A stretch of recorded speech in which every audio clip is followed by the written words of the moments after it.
Anyway, let's look at free speech, because I think that's the other major story to be talked about these days. Derek Sloan says, C10 strangles Canadian content creators. Then C36 is tabled, proposing house arrest and $70,000 fines for social media comments deemed unacceptable by the state. Justin Trudeau is ending free expression in Canada. And this is a Spencer Fernando read, and I was shocked, honestly, at C36 and what's going on with free speech in Canada. This is not the same country. Right? With C36, Trudeau government launches dangerous new assault on your freedom of expression. The trend in all of this legalization is clear: more government control, less freedom, and C36 takes that to a terrible new level. With Bill C10 having passed the House of Commons and going on to the Senate, the Liberals are wasting little time in launching yet another assault on your freedom of expression. The Liberals have introduced Bill C36, which they claim is aimed at countering online hate. As you can clearly see in this description of the legislation, they're leaving the definition of hate deliberately vague. Quote, Bill C36 would allow a person to appear before a provincial court with the Attorney General's consent if the person fears that another will commit an offense motivated by bias, prejudice, or hate based on race, national or ethnic origin, language, color, religion, sex, age, mental or physical disability, sexual orientation, gender identity or expression, or any other similar factor.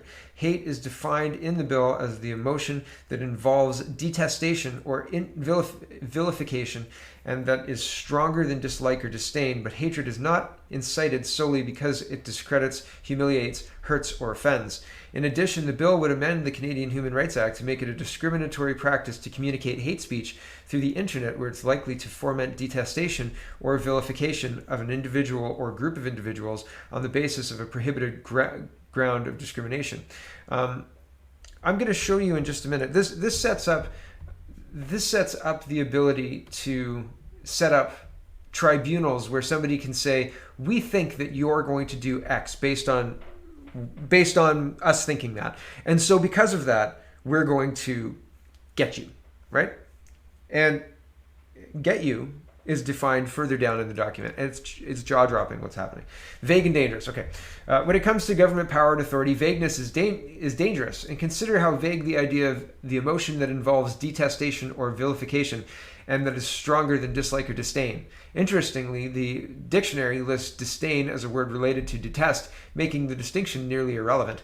How do you figure out whether someone detests or disdains?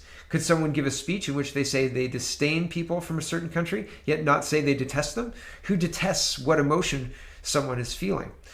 It gets worse. Under the section fear of hate propaganda, offense, or hate crime, C36 makes it possible for the government to bring someone before a judge if someone else is worried they could commit a crime.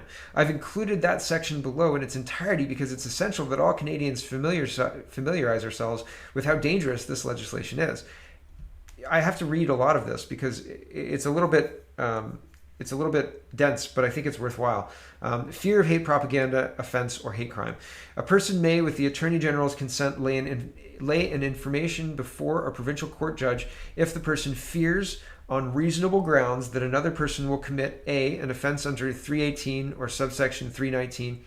You know what? Fernando goes through it at the end here, and he says, this is all incredibly disturbing. It means that someone fearing another person will commit a hate propaganda offense or hate crime can initiate a process that would result in someone facing severe loss of freedoms and or financial damage, all without that person having actually committed any crime, not to mention that hate propaganda and hate crime are incredibly vague in the legislation.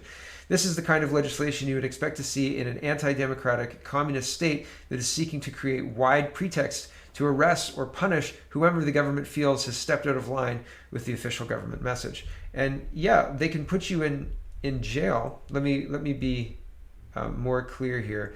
They can put you in jail if you refuse to.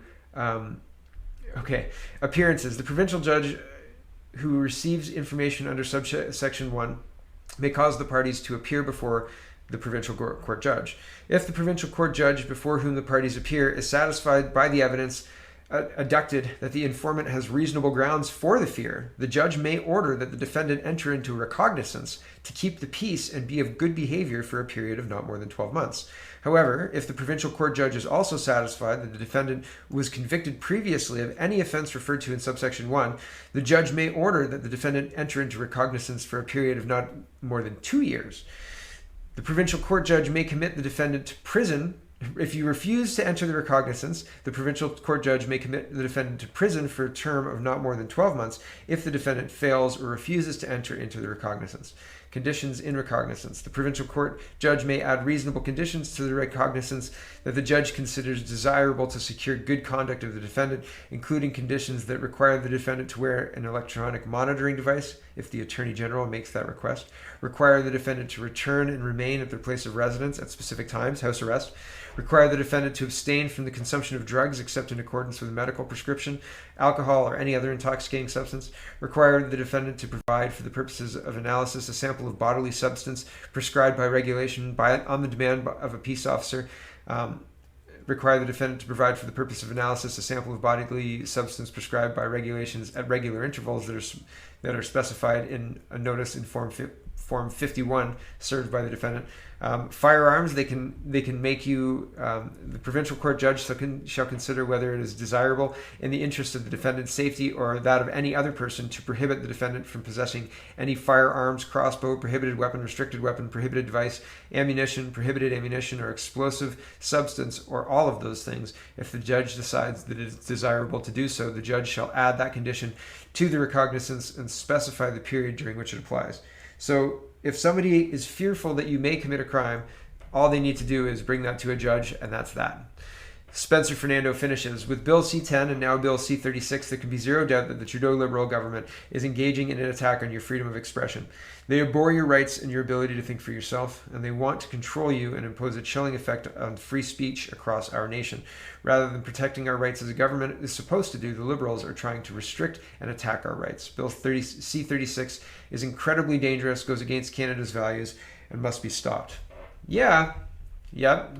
But they've got that minority there, right? And the NDP and the Greens and the Liberals are all quite on board with reducing and removing everyone's free speech in favor of the approved science line that has nothing to do with science, has everything to do with approval, right? And so it's very, very concerning what's happening to free speech. Derek Sloan says the government of Justin Trudeau is gathering the tools they need to silence all views, scientific or otherwise, that they don't agree with. Canadians deserve leadership that respects freedom instead of abolishing it. Yeah, I agree with that as well. And here is the article that accompanied that. The Canadian Constitution Foundation statement on online harms bill says, this government and the Heritage Minister in particular have proven again and again that they are anti-free speech, anti-free expression, and anti-technology. Today's announcement of Bill C-36 is another example of the combination of the worst instincts of Prime Minister Justin Trudeau and Minister Guilbeault. The return of civil remedy for hate speech combined with the expansion to include online content and an inherently subjective definition should make all Canadians concerned. For example, the proposed definition of hate speech as speech that is likely to foment detestation or vilification is a vague and subjective standard. The legislation will impact the ability of Canadians to engage in debate on subjects that are unsettled, giving government and unelected tribunal bureaucrats even greater control over Canada's expression will erode our fundamental rights, which have already been struck a serious blow by Bill C-10. While hate speech is abhorrent and must be condemned, Bill C-36 will cause a whole new set of harms. The balance is all wrong, and the legislation should be rethought entirely. Yeah, let's not hold our breath, everyone.